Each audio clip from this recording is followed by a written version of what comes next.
Hello everyone, welcome to today's video. आज के video में हम डिस्कस करेंगे लर्निंग यानी अधिगम को।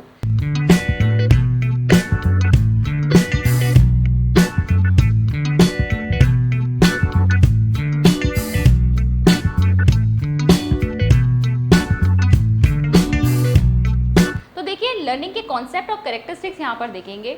लर्निंग क्या है? लर्निंग देखो, यहाँ डिफरेंट डेफिनेशंस आपको देखने को मिल जाएंगी। इनके अनुसार पहले समझने की कोशिश करते हैं कि अधिगम हम किसे कहेंगे। तो हेनरी पी स्मिथ की एक डेफिनेशन है कि learning is the acquisition of new behaviour और द स्ट्रेंथनिंग और वीकनिंग ऑफ ओल्ड बिहेवियर। तो अगर हम कोई नए तरीके का व्यवहार, कोई नई आदत, कोई नई चीज़ हम सीख रहे हैं, ठीक है, या पुरानी जो सीखी हुई चीज़ है उसका सुदृढ़ीकरण हो रहा है या वो कमज़ोर हो रही है, तो उसी को हम क्या कहते हैं? लर्निंग। ठीक है, तो अनुभव के प्रतिफल के रूप में नए व्यवहार का अर्जन अथवा पुराने व्यवहार का सुदृढ़ीकरण या निर्बलीकरण क्या कहलाता है? अधिगम कहलाता है। इसके अलावा वुडवर्थ की आपकी एक डेफिनेशन है, the process of acquiring new knowledge and new responses is the process of learning.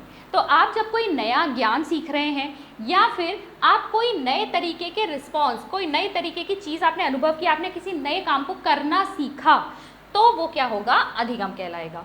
किम्बले की भी एक डेफिनेशन है कि learning is a relatively permanent change in behaviour.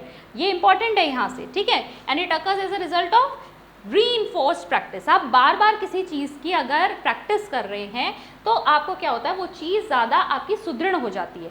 Permanent change, देखो रिलेटिवली परमानेंट चेंज का ये इंपॉर्टेंट है, ये हम कैरेक्टरिस्टिक में भी अभी पढ़ेंगे।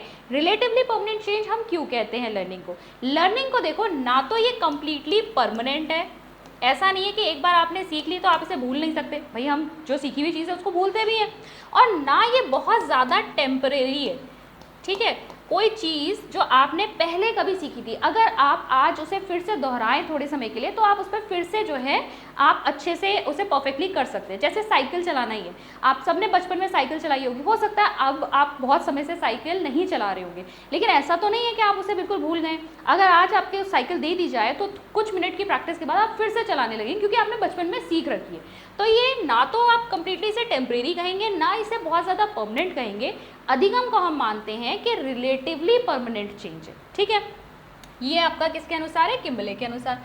आगे बढ़ेंगे और नेक्स्ट आपकी जो डेफिनेशन है गेट्स एंड अदर्स की, कि learning is the modification of behaviour through experience and training. जैसे जैसे आपको अनुभव होता है, जैसे जैसे आपको प्रशिक्षण दिया जाता है, आप प्रैक्टिस करते हैं, तो लर्निंग क्या करती है? आपके व्यवहार में चेंज लेकर आती है। और लर्निंग को अगर हम देखें ना, तो बेस्ट डेफिनेशन भी लर्निंग की यही होती है कि learning is defined as modification of behaviour या चेंज इन बिहेवियर। फिर देखिए, स्किनर के according learning is a process of progressive behaviour adaptation. अब जैसे जैसे आप क्या करोगे, आप नई चीज़ें सीखोगे तो आपके व्यवहार में सुधार आता है, आप आसपास की चीज़ों को अडेप्ट करने लगते हो, उनके साथ एडजस्ट करने लगते हो। ये कब होगा? जब अपने आसपास की जो चीज़ें हैं, एक्शंस, आप उनको सीख जाओगे। ठीक है, तो ये क्या है? लर्निंग है। इसके अलावा आपकी एक और डेफिनेशन है गिलफर्ड की, learning is any change in behaviour resulting from behaviour. मतलब जब आप व्यवहार कर रहे हैं, उस व्यवहार से ही, मतलब व्यवहार क्या है? कोई भी एक्शन आप परफॉर्म कर रहे हैं तो उस परफॉर्मेंस के बेसिस पर ही आपके अंदर क्या आ रही है? नई चीज़ें आ रही हैं, नई चीज़ें आप सीख रहे हो, उससे आपके व्यवहार में ही परिवर्तन आ रहा है। फिर क्रो एंड क्रो की एक डेफिनेशन है, learning is acquisition of habits, knowledge and attitudes. मतलब हम क्या अधिग्रहित करते हैं? अधिगम के परिणाम स्वरूप हम नई आदतें सीखते हैं, हम नया ज्ञान लेते हैं और नए तरह के एटीट्यूड्स हमारे अंदर डेवलप होते हैं। तो ये सारी जो हैं डेफिनेशंस हैं जो आपकी लर्निंग को बता रही हैं। एक और चीज़ जो इसमें आती है वो ये कि अनलर्निंग जो है, it is a process of letting go of old habit, beliefs and ideas. ठीक है, ये भी लर्निंग होती है। ठीक है, unlearning is also learning. Unlearning मतलब क्या हुआ? कोई काम आप पहले से करते आ रहे हैं, आप अपनी उस आदत को सुधारना चाहते हैं, किसी काम को करने का गलत तरीका हो सकता है जो आप पहले से आप करते आ रहे हैं, अब आप उसे अनलर्न करेंगे, अपनी प्रैक्टिस को बदलेंगे। तो ये क्या है? आप ओल्ड हैबिट को छोड़ रहे हैं, या ओल्ड कोई आपका बिलीफ, कोई विश्वास था, कोई किसी चीज़ के प्रति आपका एक ओल्ड कॉन्सेप्ट बना हुआ था, उस कॉन्सेप्ट को अब आपने चेंज कर लिया, जो मॉडर्न समय में अलग हो चुका है। तो ये क्या है? ये अनलर्निंग है। पुरानी चीज़ों को आपने छोड़ दिया, अनलर्न कर दिया। भूलना नहीं है, ठीक है, अनलर्निंग का मतलब फॉरगेटिंग नहीं होता। फॉरगेटिंग तो हो गया, आपने जो सीखा था आप बिल्कुल भूल गए उसको, लेकिन यहाँ पर अनलर्निंग जो हो रही है वो हम जानबूझ के अपनी पुरानी किसी गलत आदत, किसी गलत विश्वास को चेंज कर रहे हैं। This is unlearning. ठीक है, अनलर्निंग भी एक तरह की क्या है, लर्निंग है। For more such content like, share and subscribe our channel. और हमारे कोर्सेज को चेक करने के लिए डाउनलोड कीजिए अचीवर्स ऐप। अचीवर्स ऐप को डाउनलोड करने का लिंक नीचे डिस्क्रिप्शन बॉक्स में। नेक्स्ट है हमारा कैरेक्टरिस्टिक्स ऑफ लर्निंग।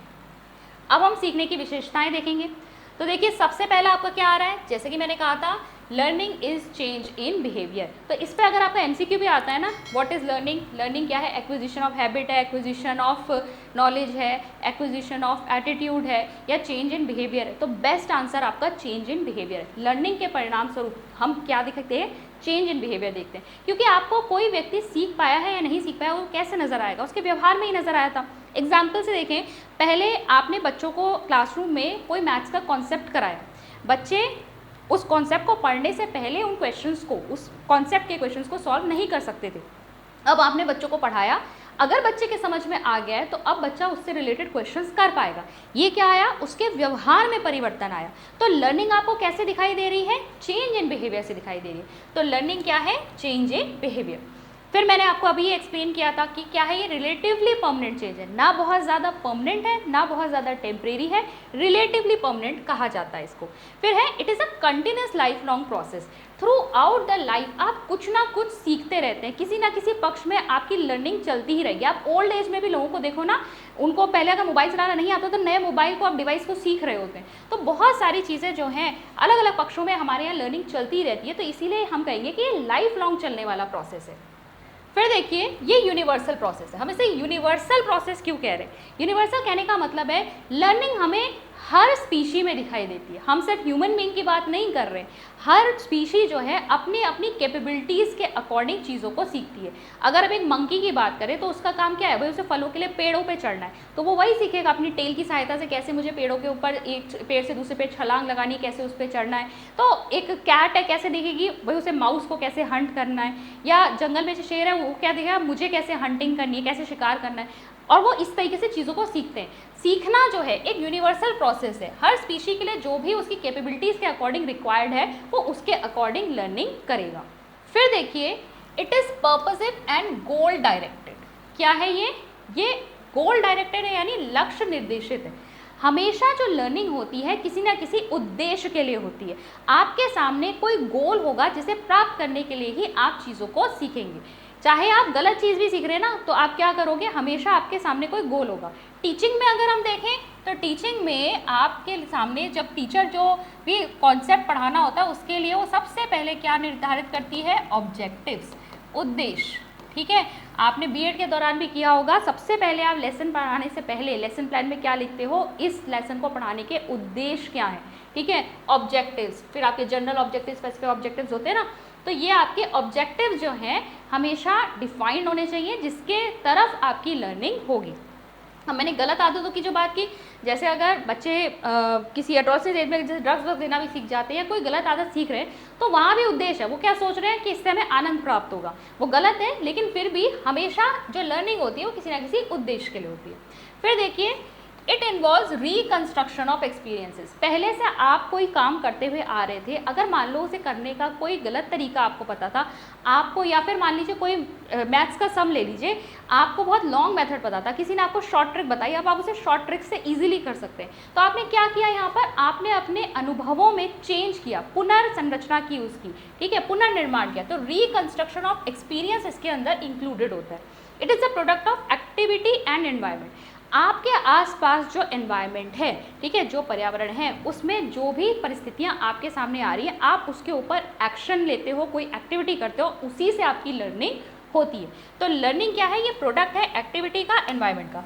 आपके सामने कोई प्रॉब्लम है, लेकिन आप अगर उसका सोल्यूशन निकालना ही नहीं चाहते, एक्ट करना ही नहीं चाहते, तो आपकी लर्निंग कैसे होगी। लर्निंग तभी होगी जब आप एक्टिव होंगे।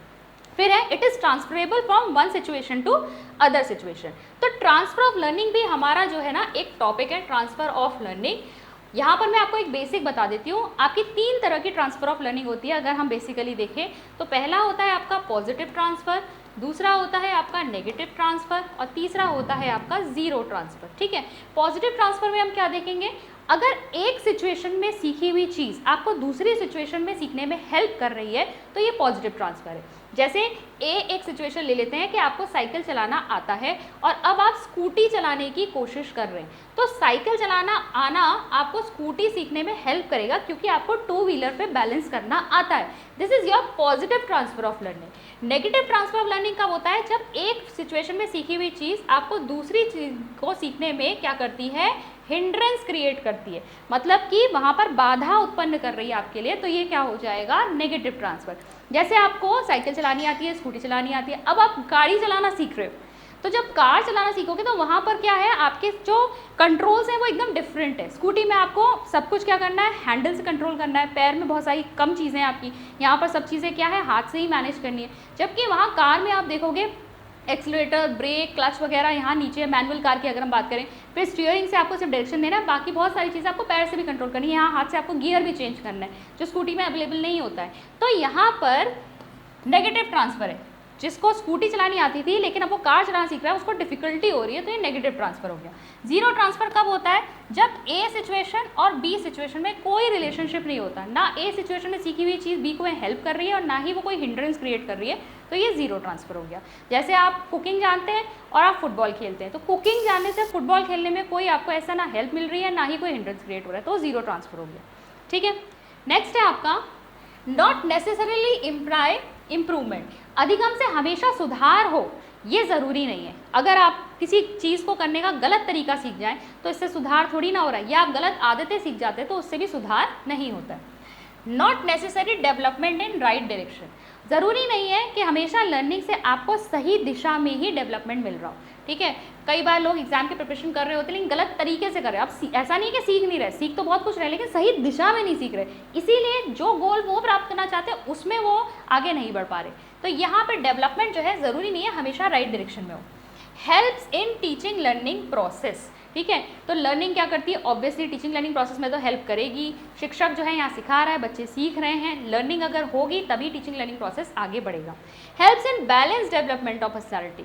बहुत सारी चीज़ें जो हैं यहाँ पर बच्चे अधिगम के दौरान सीखते हैं, जब चीज़ें लर्न करते हैं, ज्ञान अर्जित कर रहे हैं, एटीट्यूड, किसी चीज़ को कार्य को करने का सही तरीका, तो ये सारी चीज़ें ओवरऑल उनकी पर्सनैलिटी को इम्प्रूव करती है, तो ये बैलेंस पर्सनैलिटी में हेल्प करता है। फिर है आपका हेल्प्स इन प्रॉपर एडजस्टमेंट। ठीक है, अपने आसपास जो आपकी परिस्थितियां हैं उनके साथ आप क्या करते हो? एडजस्ट करते हो। वो तभी कर पाओगे जब आप सीख कर उन प्रॉब्लम्स का सोल्यूशन निकाल पाओगे, या पहले से ही अगर आपको आता है तो उनके बेसिस पे आप एक्ट कर पाओगे, तभी जो है आप एडजस्ट कर पाओगे। तो ये तो है आपका लर्निंग की डेफिनेशन हमने देखी, लर्निंग की कैरेक्टरिस्टिक्स को हमने समझा। अब हम देखते हैं कि ऐसे कौन कौन से कारक हैं जो लर्निंग को प्रभावित करते हैं। तो देखो, लर्निंग को प्रभावित करने वाले जो कारक हैं वो अलग अलग आपकी कैटेगरीज में हैं। जैसे सबसे पहले हम देखेंगे कि the factors that are associated with learner. जो अधिगम करता है, सीखने वाले यानी कि बच्चे, जो स्टूडेंट्स हैं, लर्नर से जुड़े हुए कौन कौन से फैक्टर्स हैं जो लर्निंग को प्रभावित करते हैं। तो सबसे पहले आ रहा है इसमें लर्नर की फिजिकल और मेंटल हेल्थ। ठीक है, उसका शारीरिक और मानसिक स्वास्थ्य कैसा है। भाई अगर शारीरिक रूप से वो स्वस्थ नहीं होगा, जल्दी थकता होगा या वो बीमार होगा, तो उसका सीखने में मन ही नहीं लगेगा, वो सीखेगा ही नहीं। क्लासरूम में अगर बच्चा बैठा हुआ है, अगर वो बीमार है, तो ऑब्वियसली टीचर क्या कह रही है उस पर उसका ध्यान कहाँ जाएगा। तो मेंटली हेल्दी होना, फिजिकली हेल्दी होना बहुत ज़रूरी है लर्नर के लिए, तभी लर्निंग प्रॉपर हो पाएगी। फिर basic potential of learner. Learner की खुद की जो क्षमता है वो कितनी है, खुद की एबिलिटी कितनी है।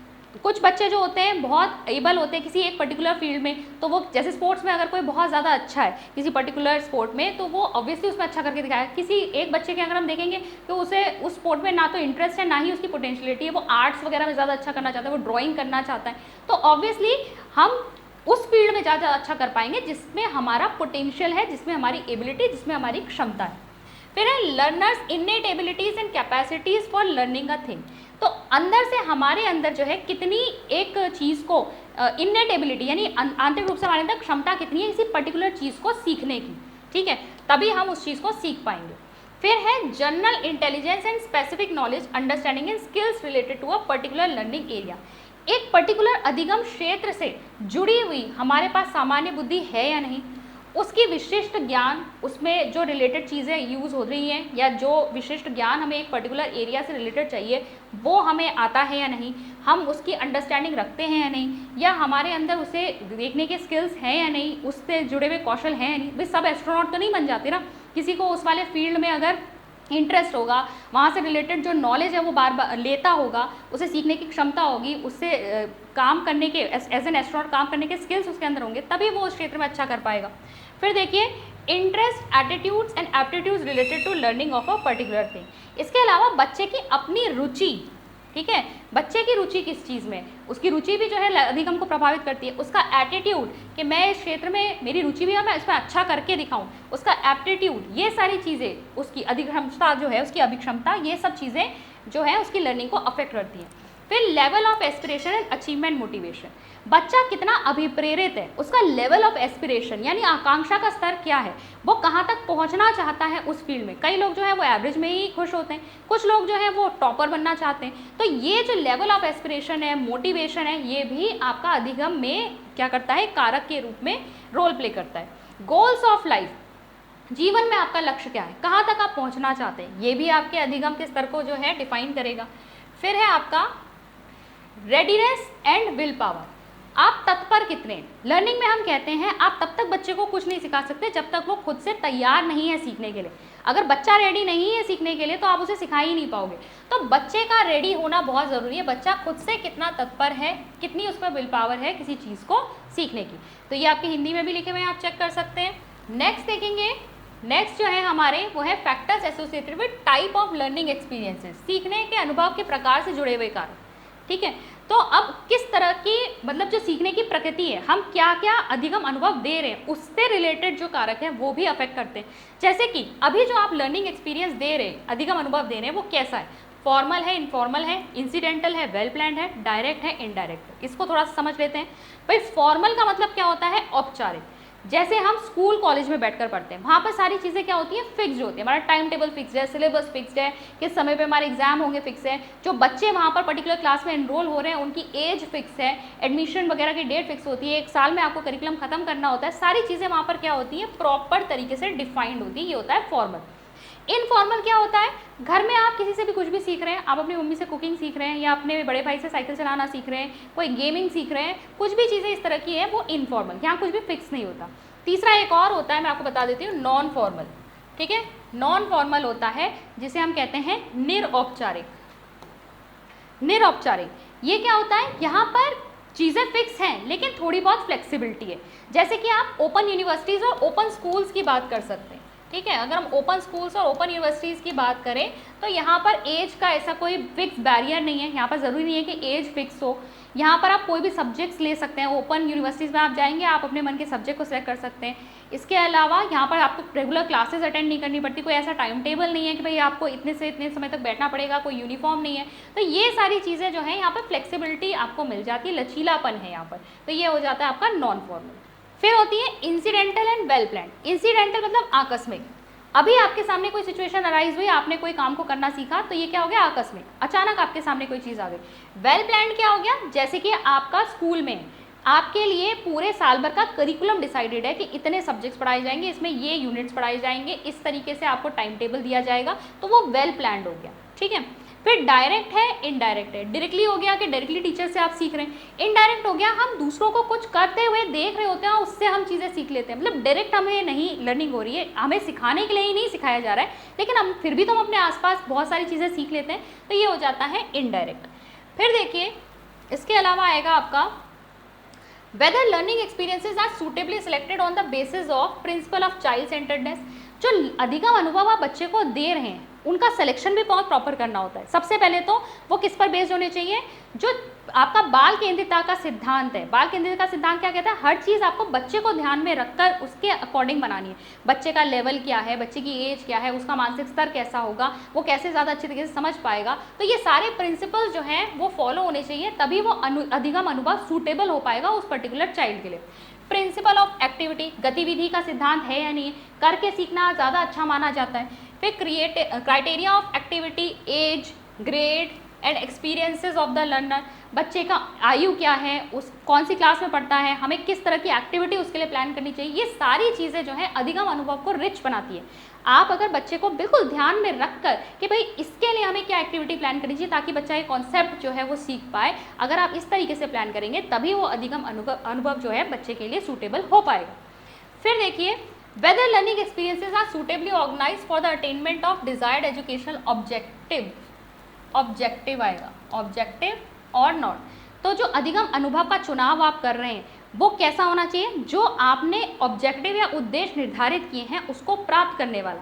ठीक है, ऐसा नहीं है कि आपने ऑब्जेक्टिव्स क्या आपने निर्धारित किए हैं उससे कुछ रिलेशन ही नहीं है, आपने जो अधिगम अनुभव या लर्निंग एक्सपीरियंस आपने जो प्लान किया, आपने जो टीचिंग प्लान करी है उससे आप अपने उद्देश्य को प्राप्त कर पाएँ, ऐसा होना चाहिए। ठीक है, तभी जो है वो काम का है। फिर देखिए नेक्स्ट चीज़ आ जाती है मेथडोलॉजी ऑफ लर्निंग, सीखने की पद्धति। Linking the recent learning with those of the past. आपको क्या करना है, आज जो आप बच्चे को सिखा रहे हो ऐसा नहीं है कि आपने बिल्कुल उसका पूछा ही नहीं कि वो प्रीवियसली क्या जानता है, आपको उसके पूर्व ज्ञान का भी क्या करना है, आपको संज्ञान लेना है, आपको देखना है कि बच्चा जो है पहले से कितना जानता है उस टॉपिक के बारे में, उसी को आधार बनाकर आपको नवीन ज्ञान देना है। जब आप उसके पास एक्सपीरियंस के साथ उसको जोड़ पाओगे तभी बच्चा कनेक्ट कर पाएगा। को relating learning in one area with that of another. एक क्षेत्र में सीखा हुआ जो अधिगम है उसको आप दूसरी लर्निंग के साथ कनेक्ट कीजिए। जैसे सब्जेक्ट्स भी जो होते हैं ना, इंग्लिश में हम नाउन सीखते हैं, हिंदी में हम संज्ञा सीखते हैं, इन सब चीज़ों को कनेक्ट करके बच्चे को बताइए कि आपने यही चीज़ें दूसरे सब्जेक्ट में भी पढ़ रखी हैं। नेक्स्ट है utilisation of maximum number of senses. बच्चे के अधिक से अधिक ज्ञान इंद्रियों का यूटिलाइजेशन उपयोग करना है आपको। ये आप अधिक से अधिक सेंसेस कैसे उपयोग कर पाएंगे, TLM से। ठीक है, TLM टीचिंग लर्निंग मटीरियल या टीचिंग एड जिसे हम कहते हैं।